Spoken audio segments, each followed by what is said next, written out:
Ассалому алейкум, урматтуу менин каналымда көрүүчүлөрүм, сиздерди каналдан көргөнгө абдан кубанычтамын. Кичине Приднестровье жөнүндө сөз кылалы. Бул эмне деген мамлекет? Бул баягы дүйнө жүзүндө таанылбаган мамлекет. Молдованын жергесинде жайгашкан да. Аны Приднестровдук Молдавиялык республика деп аташат, же болсо ПМР деп. Бул деген аябай ичке жер. Ал жерде негизи ошо сол жээгинде Днестр деген суунун. Бирок өзүнүн баягы эгемендүү мамлекет катары өзүн алып жүрөт, бирок эч ким аны тааныбай жатат да. 90-жылдан бери пайда болгон. Аны ошо баягы Советтер Союзу ураганда мындай муздатылган же болсо тоңдурулган конфликт катары эсептешет дүйнө сарапчыларынын баары. Бул жерде 3 мамлекеттин кайчылашы бар. Бул Молдова, Орусия жана Украина. Эми башкысын айтсак, географиясы да каерде. Приднестровьянын жалпы аянты 4163 километр чаачы. Бул деген өзү Днестрдин жээгине узун мындай жер катары чоюлат. 202 километр түштүктөн түндүккө жана 40 километр калыңдыгы да ошол жердин. Ушул жер чыгыш Европада жайгашкан деп эсептелинет. Жана ошо сууга, деңизге чыгышы жок, деңизге жолу жок. Кыргыз мамлекетинде эле бүт тегерегинен мындай кур да, башка кургакчылыкта жайгашкан мамлекеттер менен.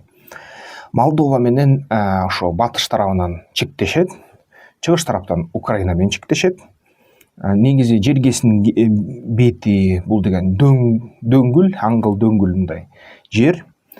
Кээ бир бийиктиктери 140 метрге чейин кээ баягы жерлердин кыртышы кара жер да, жакшы өсөт бул жерден буудай жана башка нерселер. Албетте кышында -4 чейин түшөт. Суук ысыгы жайында 23 градус орточо алганда. Албетте аякта жаан-чачын жакшы, аякта суу сактагычтар бар, Дубосар, Курчуган деген. Аякта цемент бар, кум бар, шагыл бар, чопо, минералдык суулар бар да аякта. 8% территориясы токой. Бул деген бул жерде мурун славяндар жашачы, уличтер, тиверцтер, печенектер жашачы, половецтер жашачы да. 13-жылдан бери Киев Орусиянын карамагына болуп калган. Жана ошо Галицкий, Волынский княжествода болгон. Жана Литвага кирген, кийин Речь Посполита деген мамлекетке кирген. Анан ошол 14-жылдан баштап Орусиянын империясына кирген 1924-жылы. Молдавия СССР же мурун Бассарабия деп аталчу, анан кийин Осман империясы басылган жер болчу. Анан кийин анан Югославия, Молдавия деп аталып калды. Ошол Молдавия өзүнчө мамлекет болуп, анан автономдук СССР катары Советтер Союзуна кирген, АССР. Анан Украиндик УССРдин территориясы катары каралган да, Карпатыга байланып. 1940-жылы Молдавия СССР деген наамды алган, статусту. Анан экинчи дүйнөлүк согуш болуп кеткенден кийин 1941-44-жылы аны Румыния басып алган. Жана ошо Трансистрия деп аталып калган. Анан согуштан кийин кайра СССР аны басып алган. Экинчи дүйнөлүк согуштан кийин 14-чү Советтер Союзунун армиясы басып, аяктан Орусия өкүлчүлүктөрүн көчүрүп, ушул жерден орустар жашап калган да кийинкири. Анан СССР талкалангандан кийин 90-жылы ошо Молдавия Румыния менен биргебиз деген жол алган, Румынияга кошулабыз деп. Бирок дал ошол моментте ошо Приднестровьеде ПМР түзүлүп, козголоң кылып, Молдавиянын расмий жаңы түзүлгөн өкмөтү менен согушка киришип, 92-жылы ошо Орусиянын армиясы, жаңы түзүлгөн Орусия Федерациясынын армиясы күч менен кирип, ошол жерден тынчтыкты орнотобуз деп, тынч баягы куруучулар деп, миротворец деп генерал Лебедтин карамагынын астында ошо Молдавия күчтөрүн жеңишкен. Жана ары ыргытышкан, жана ошо Приднестровьенин жергесин басып алышкан, жана ошол жерден анан Приднестровье деген мамлекетти түзгөнгө шарт түзүшкөн. Ошондо Приднестровье деп түзүлүп калган да. Анан ошол кезде статус тоңдурулган болчу, бирок 2006-жылы Орусия колдоп Приднестровьяны, референдум өткөрдүрүп, анан ошол референдумдан 97,2% калкы Приднестровьянын Орусияга өтүп кетебиз деген чечим жасашкан да. Бирок албетте ал жерде Орусиянын аскерлери тургандыктанбы же кандай политикалык статус бүгүнкү күнү бир да мамлекет аны тааныбайт. Жакында эле 2006-жылы Абхазия менен ошол түштүк Осетияны таанышкан, аларды дагы эч ким тааный элек. Молдова аны оккупацияланган территория катары кабыл алат Орусия Федерациясы тарабынан. Муну Европанын парламенттик ассамблеясы бекиткен 2022 жылы. Жана өзү Приднестровиянын конституциясы өзүнүн эгемендүүлүгүн орнотот, бирок ошол эле кезде Орусия, баягы Украина жана Молдавия тилдерин өзүнүн мамлекеттик тил катары тааныйт. 2017 жылдан бери алар деген экинчи мамлекеттик ошо желек туу кабыл алышты. Ал деген Орусиянын триколору деп эсептелинет да. Анын жергесинде бүгүнкү күнү ошол тынчтык камсыздоочулар бар Орусия тарабынан 1500 киши. Бул нерсе Европага жакпайт, Молдовага да жакпайт. Молдова ошого каршы. Молдова ошону чыгаргыла дейт. 2020 жылы Молдованын президенти ошо жазы автономияны сунуш кылган Приднестровияга.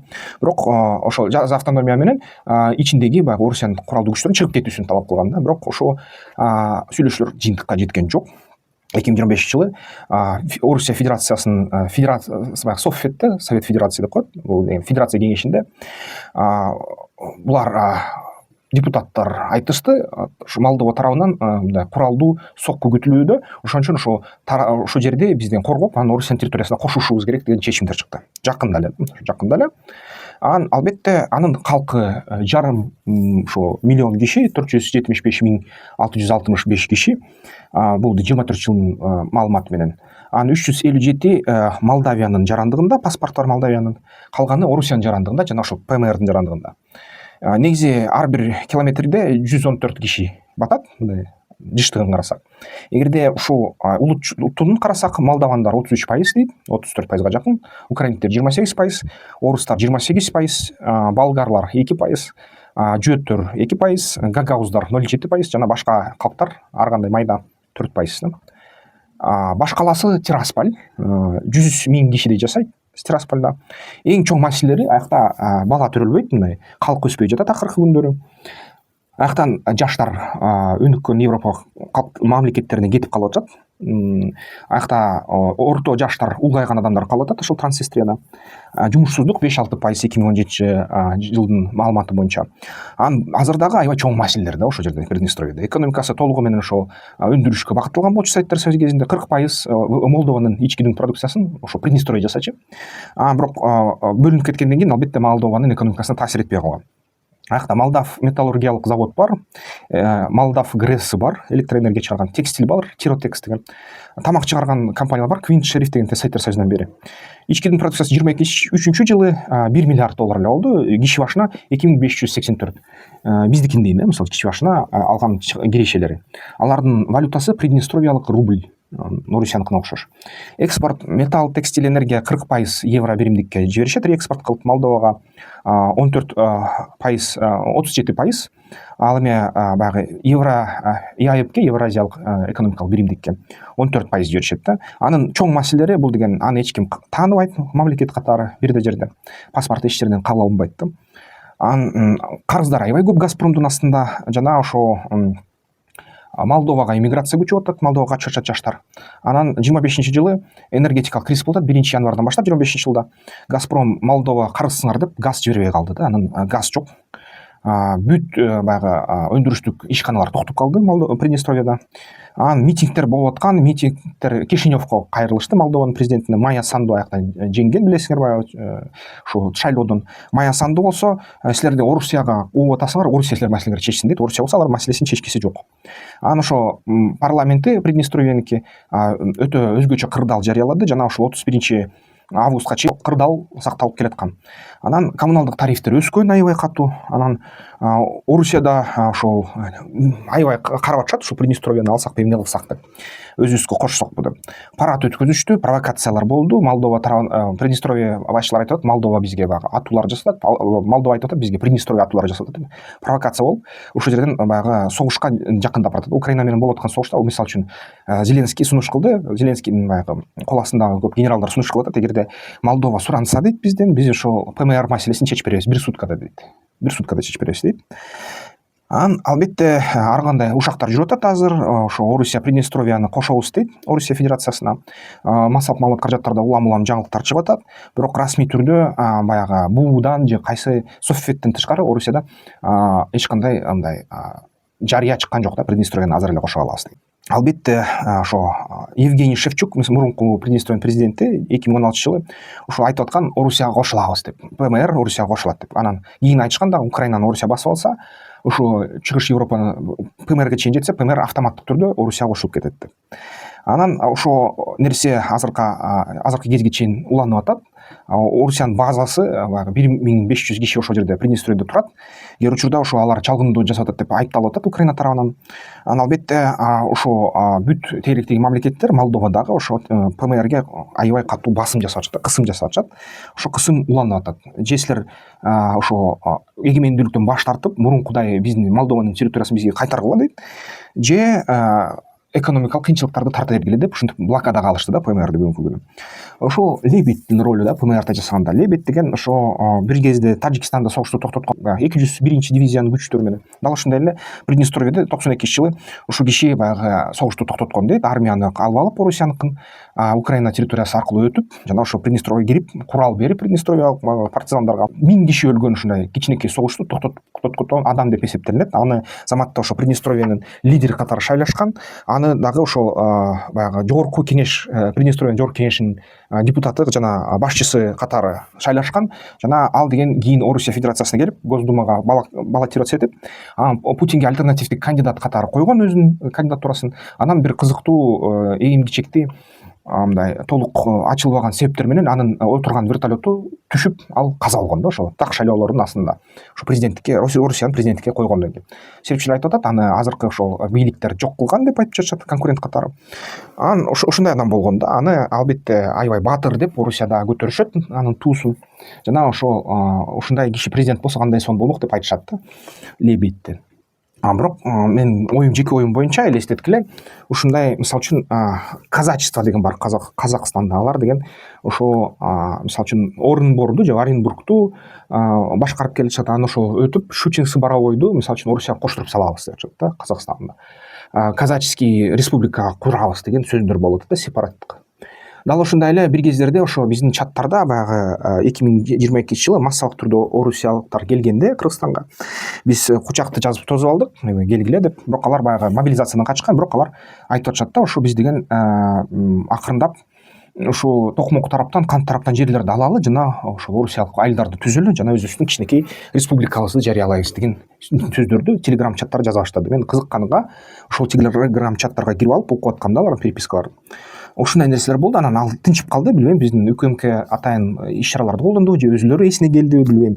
Бирок ушундай нерсе элестеткиле, эгерде Кыргыз мамлекетинде болуп кетсе да, мисалы үчүн кайсы бир улут келип бир кичинекей территорияны басып алып, анан да чоң өзүнүн баягы тарыхый мекенин жардамга чакырып, ошол жерден эгемендүү мындай өзүнүн мамлекетин жарыялай билсе, биз мисалы үчүн өзүн кандай сезет элек, мисалы үчүн бизде ошондой нерсе болгону аз калган. Анан ошо биз деген резервисттерди кармап, ошо резервисттерге да мен да кошулганга даяр болчумун. Ошо бизде ошо 2010-жылы ушундай иш-аракеттерди токтотконбуз. Өзбекстандын президенти ошо Ислам Абдуганиевичке чоң ыраазычылык айтыш керек, дайыма унутпаш керек аны, Раматылык агабызга рахмат айтыш керек. Ал да токтоткон да ошол иш-аракеттерди. Ал барбай койгон ошо провокацияга да.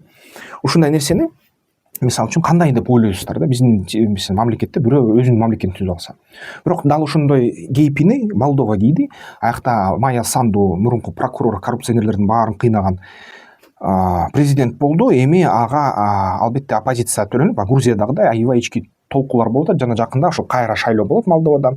Ошол шайлоого жакын кайра ошо мисалы үчүн Приднестровьени колдогон кандидаттар жеңген атат деген азыр серепчилердин алдын алуулары бар да. Ошол силер кандай ошо ситуацияны баалайсыздар да? Мен деген ойлойм да, негизи ар бир мамлекет эгемендүү болуш керек, ар бир мамлекет жарыялангандан кийин, түзүлгөндөн кийин чек арасын сакташ керек, күчтүү болуш керек, экономика күчтүү болуш керек, жана өзүнүн коопсуздугун сакташ керек да. Негизи ошо Молдовага карап, ПМРге карап кандай баалайт элеңер да? Эмне деген ситуация, аны кантип атаса болот? Кантип баалайсыздар? Кандай сөздөрдү айтса болот да ошол жерден? Бирок мен бир нерсени айтаар элем.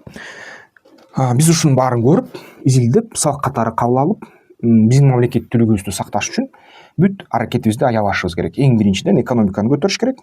Биздин эң чоң соода партнерлорубуз, өнөктөштөрүбүз бул Кытай жана Орусия, Казакстан, Өзбекстан жана жаңы келечекте ошо Тажикстан, албетте Борборук Азия мамлекеттери.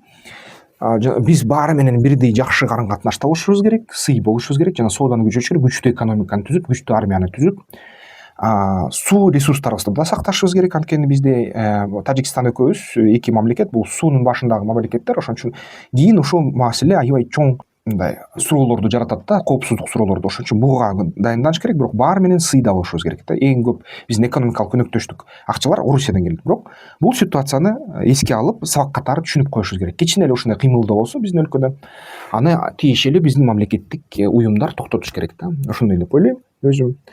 Албетте улуттук мындай биримдик болуш керек биздин мамлекетте, эч кандай конфликттер болбош керек. Бирок ошону менен бирге Кыргыз деген мамлекетти жоготпошубуз керек да, бекем кармашыбыз керек колубузда. Биринчи ирет буга инновация, экономика, байлык бул биринчи шарт. Байлыктын аркасы менен технологияны өнүктүрүп, армия жана куралдуу күчтөрдү коопсуздук системасын куруу бул экинчи эң чоң маселе да.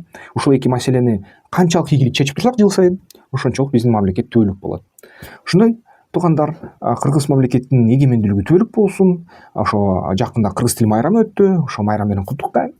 Дагы көп жакшы нерселер биздин өлкөдө боло берсин. Эмки видеолордон көрүшкөнчө. Бизнес банкери барына баштардан мурун карап ал. Жол картасын жарып жолуңдай ишкердик де сенин куралың ал. Бизнес банкери барына баштардан мурун карап ал. Жол картасын жарып жолуңдай ишкердик де сенин куралың ал.